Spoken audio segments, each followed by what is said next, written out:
My name is Leila Banijamali, and I'm the CEO and one of the 3 co-founders of Symbium. My name is Abhijit Mahapatra. I'm one of the 3 musketeers and the CTO at Symbium. I'm Michael Genesereth. I'm a Chief Scientific Advisor for Symbium.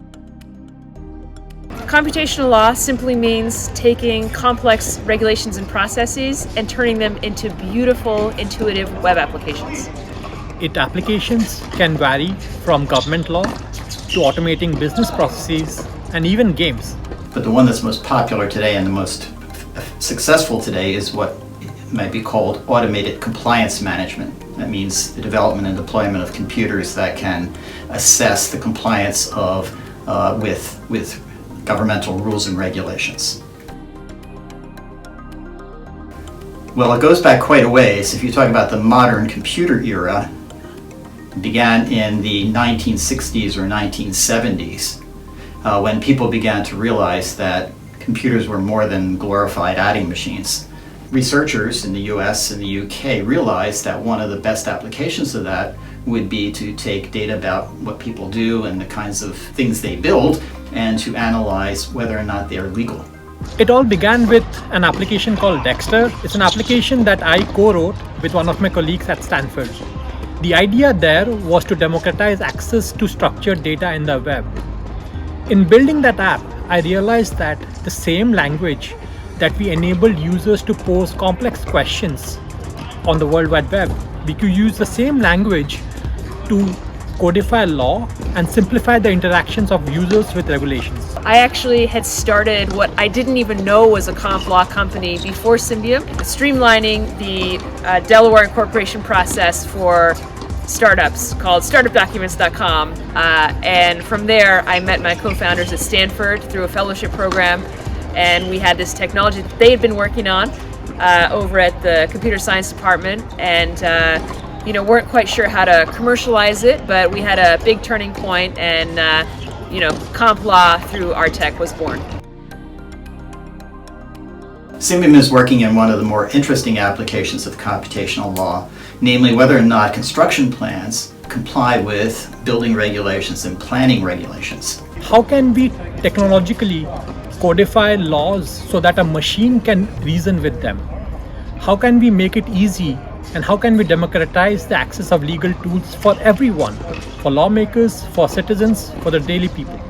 I think one of the biggest challenges we're working to resolve is accessibility of complex regulations and transparency of really complex, convoluted processes for the general public. That is the most important thing that we're doing. Government is the biggest industry on the planet. It's not healthcare, it's not financial services, it's government. And when the government, unfortunately, is not necessarily the most forward-looking in terms of its use of technology. So as a technologist, I see a particularly strong opportunity there to apply technology to solve many of the problems the government faces. It's not just helping the government, but more importantly, we can use computational law to help the people the government is designed to serve, to help citizens understand what they're allowed to do, what they're not allowed to do, what they're required to do, and what it may choose not to do.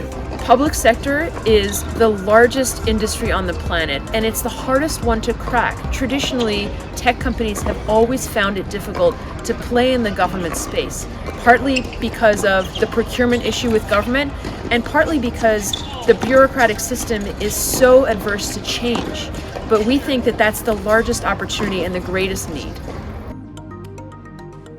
Silicon Valley is known for change. Not just changing what they can make, how to make money, but changing the world as a result. We've seen many technologies born here that have changed the way our lives work. I think that what I'm most interested in is seeing that kind of change, technology that leads to that kind of change, and I think computational law has the potential for being that kind of disruptive change to the world. Every interaction between a citizen and the government involves some form of regulations. Regulations is key to streamlining this interaction between a citizen and the government. Symbium is in a key spot right now to streamline this whole process, this transformation. It is in the driver's seat to usher in something which can which nobody has ever seen before. The whole idea of a GRM, a government relationship manager. When we make laws and regulations and complex processes more transparent and more accessible to the general public, we will take the highest advantage and the greatest benefit of our own lives, of our rights, of our properties, and of the cities in which we live. We are transforming ourselves digitally, and if not now, when's the right time to be doing this? We have been satisfied with the status quo for far too long.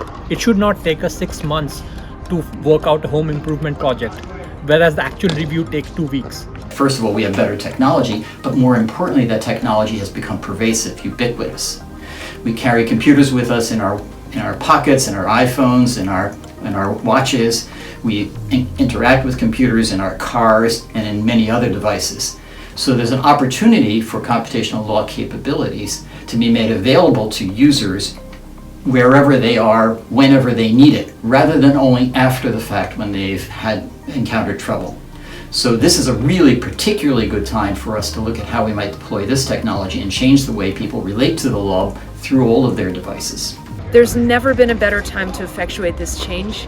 We just witnessed and we just experienced a pandemic in this world that has taken the lives of so many, that has forced people to work from home, and that has really forced businesses to rethink how they interact with their customers. And so this is the highest possible opportunity for us to prove that such systems have great value in this world.